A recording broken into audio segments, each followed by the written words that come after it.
Imagine a vast, wild continent completely untouched by modern civilization, populated by scattered indigenous tribes, dense forests, and endless plains.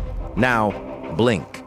In a terrifyingly short span of just over 200 years, that untamed land is transformed into the most powerful, technologically advanced, and culturally dominant empire the world has ever seen. No other nation in human history has risen from absolutely nothing to absolute global hegemony with such violent, relentless speed. The story of the United States is not a slow, inevitable march of destiny. It is a hyper-accelerated engine of capitalism, war, innovation, and raw ambition. It is a country founded on a paradox, a sanctuary for the oppressed that was built on the backs of slaves, a republic that behaves like an empire, and a nation born out of a tax dispute that now dictates the financial and military fate of the entire globe. To understand the modern world, you have to understand how this machine was built, piece by piece, from a few muddy outposts on the edge of the known world. Welcome to the U.S. Lens. Today, we are tearing through the entire unfiltered history of the United States of America, from the first European footprints on the sand to the towering, interconnected global superpower of today. To understand the American mind, you have to start at the very beginning, not with noble myths of religious freedom, but with cold, hard economics. Long before the British established a permanent presence, the land was home to millions of Native Americans with complex societies, agriculture, and trade networks. But when the Europeans arrived, they did not come to assimilate, they came to extract. The initial Spanish and French incursions were largely about gold and fur, but it was the British who planted the seeds of the modern American psyche. The first permanent English settlement, Jamestown, was not a religious utopia. It was a corporate enterprise funded by the Virginia Company, designed to make a profit for investors back in London. The early settlers starved because they were aristocrats who refused to farm, until a ruthless capitalist named John Rolfe realized that tobacco could be grown in the Virginia soil. Suddenly, there was a cash crop, but to grow it, they needed massive amounts of cheap labor. This economic necessity birthed the darkest chapter of American history: the introduction of chattel slavery and the importation of Africans. While the northern colonies slowly developed around trade, shipbuilding, and a puritanical obsession with education and community, the South became a rigid, aristocratic society completely dependent on slave labor. By the time the Enlightenment ideas of liberty and natural rights began sweeping the Western world in the 18th century, the American colonies were a booming, culturally distinct string of settlements stretched along the Atlantic coast. They had developed their own legislatures, their own wealthy merchant classes, and a fierce sense of self-reliance. They were Americans, and they were getting rich, which meant the British Crown wanted a cut. The American Revolution is often romanticized as a noble, ideological struggle for freedom. But in reality, it was a highly pragmatic, fiercely contested tax revolt. After the French and Indian War, the British Empire was drowning in debt and decided that the American colonists should pay for their own defense. The colonists, accustomed to over a century of salutary neglect, violently rejected taxes like the Stamp Act and the Tea Act. The rallying cry was no taxation without representation, but it was really about who controlled the wealth of the New World. When the shooting started at Lexington and Concord in 1775, the Americans were vastly outgunned and outmaneuvered by the greatest military on earth. The saving grace of the Revolution was not American military brilliance, but British political fatigue and the strategic intervention of the French. The signing of the Declaration of Independence in 1776 was a radical, almost suicidal document. It declared that the power of the government comes from the consent of the governed, a concept that terrified the monarchies of Europe. Winning the war was only the first step.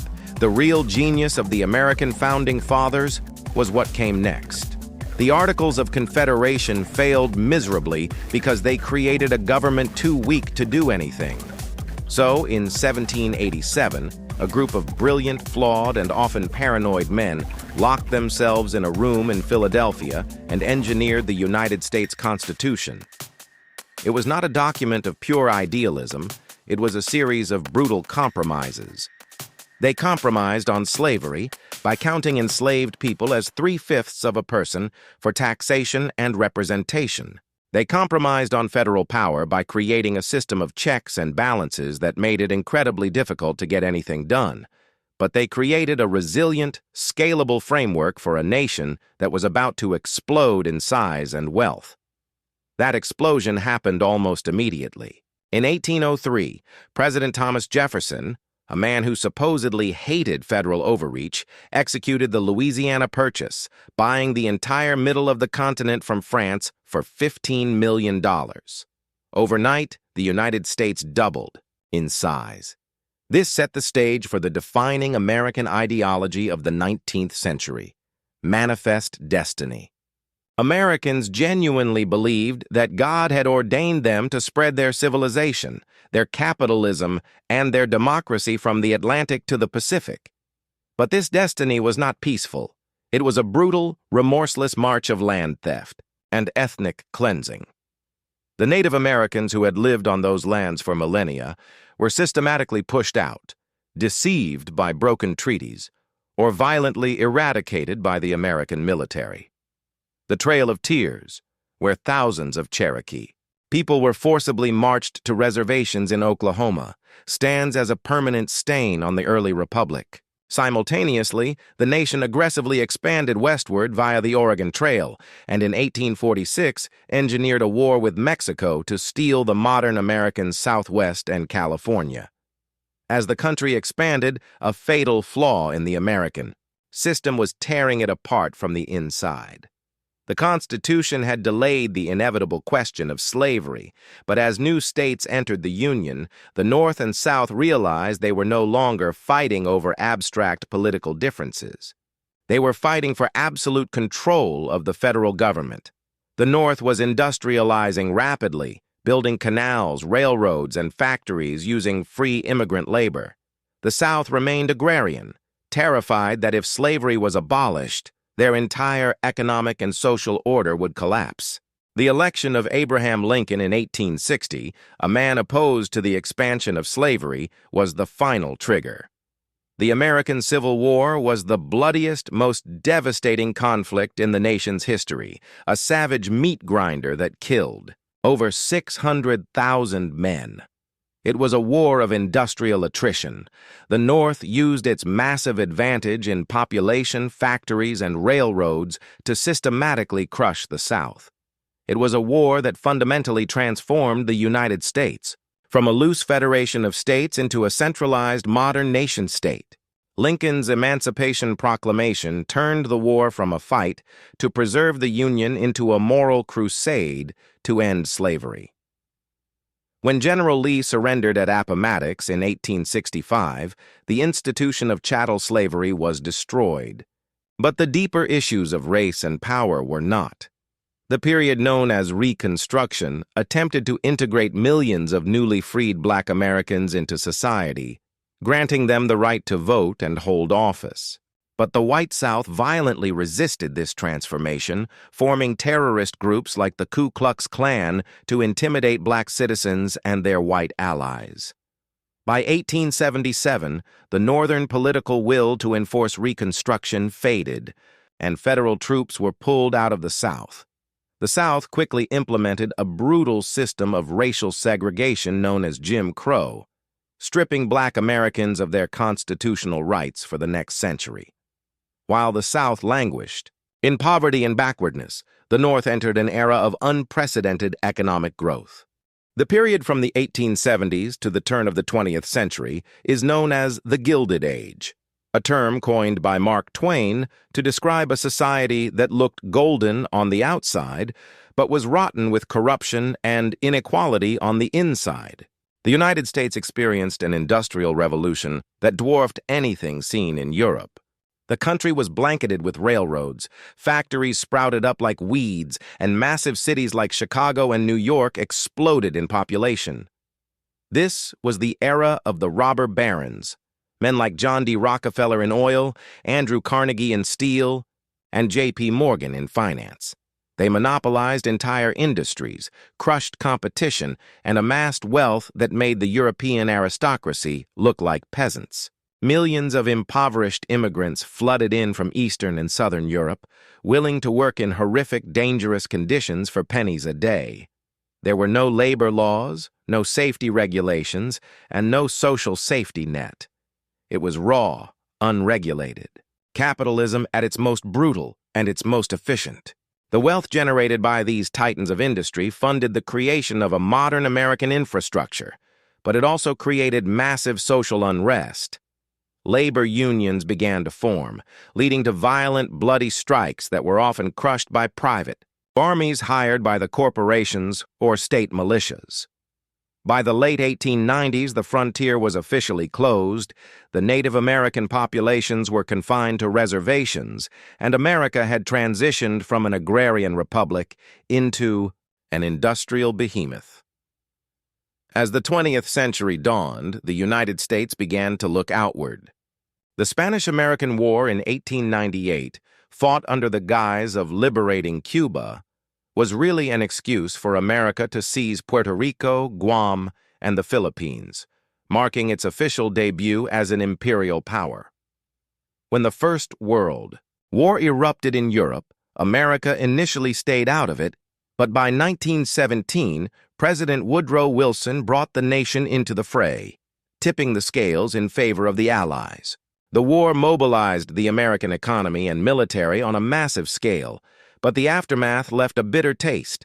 The 1920s brought a decade of wild economic prosperity, jazz, flappers, and a booming stock market fueled by easy credit and rampant speculation.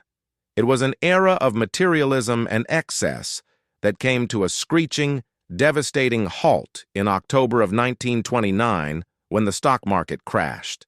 The Great Depression that followed was a psychological and economic trauma for the nation. Unemployment soared to 25%, banks collapsed, and the American dream turned into a nightmare of breadlines and Hoovervilles. The crisis required a radical shift in American political thought. President Franklin D. Roosevelt introduced the New Deal, a massive expansion of federal power that created Social Security, minimum wage laws, public works projects, and a social safety net. The New Deal fundamentally changed the relationship between the American citizen and the government, transforming the state from a passive observer into an active manager of the economy. The New Deal did not end the Depression. World War II did. The Japanese attack on Pearl Harbor in 1941 woke a sleeping giant. America's industrial might, temporarily idled by the Depression, was unleashed with a fury that stunned the world. The United States became the arsenal of democracy, producing more tanks, planes, and ships than the Axis powers combined. The war also forced America to confront its own hypocrisies.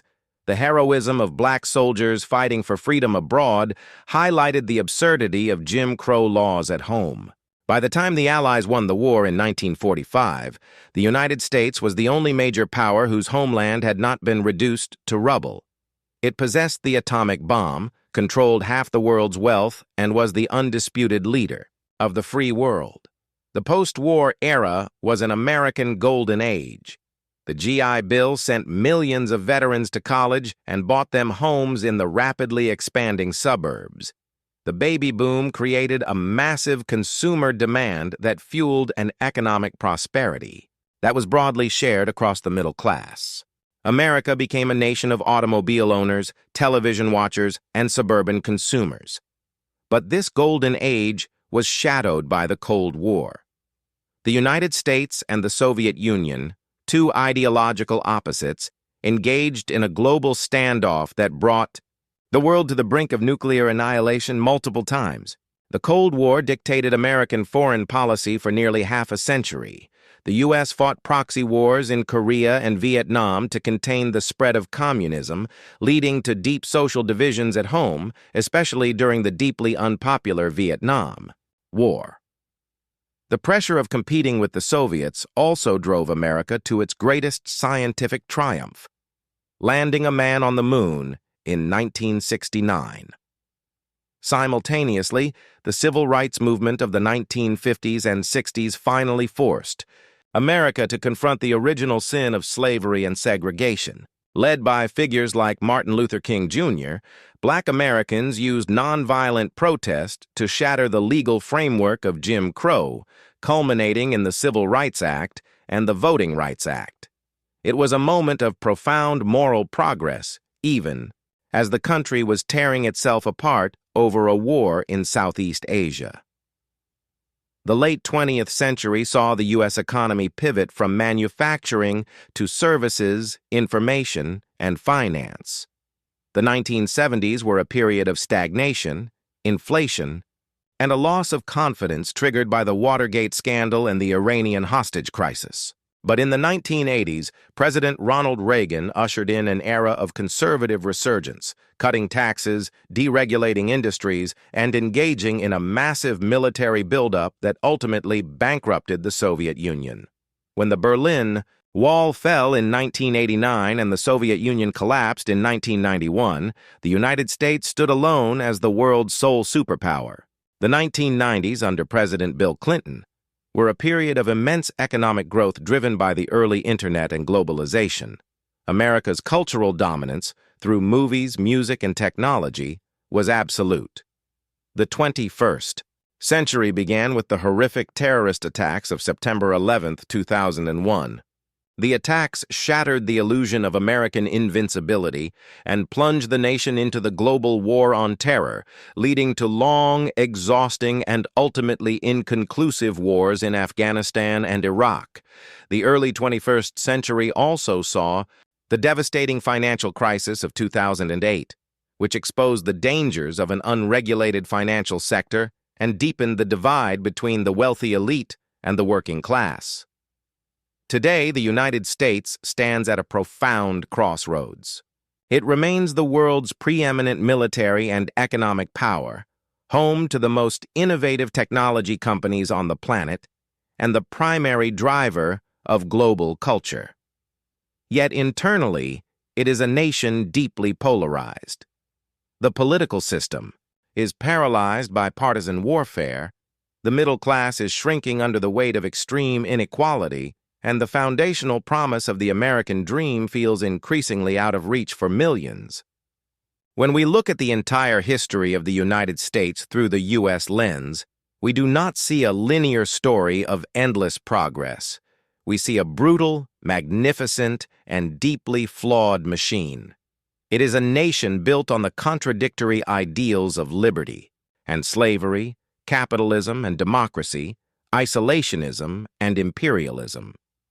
The American story is not a myth of destiny fulfilled. It is a relentless, high-stakes experiment in human self-governance. The Constitution they wrote in 1787 is still the law of the land, tested daily by the stresses of a modern, interconnected world. The United States has survived a civil war, economic depressions, and social upheavals not because it is perfect, but because its system was designed to be fixed. The entire history of America is the history of a nation constantly tearing itself apart and desperately trying to put itself back together, forever chasing the elusive revolutionary promise that all men are created equal,